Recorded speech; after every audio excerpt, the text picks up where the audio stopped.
ginawa ko po yung part ko and um, naglakas akong ng loob.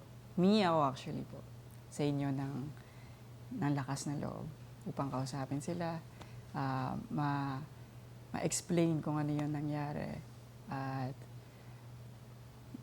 especially sa nagawa po nila sa akin, ako wala akong galit sa puso ko. Walang kahit anong galit, sama ng loob, pagtatampo. Um, wala akong naramdaman ganun. Ngayon kung tatanungin ako ni Lord na um, uh, gusto mo ba sila makasama? Like, wala naman pong problema. Ako tinry ko yung best ko na kausapin sila, mapag-ayos ang lahat. Pero hindi ko po hawak yung sagot na yun. Okay. Ang nadinig ko ay isang bukas na pananalita. Mahaba pang lalakbay. Pero napakaganda ng latag mo.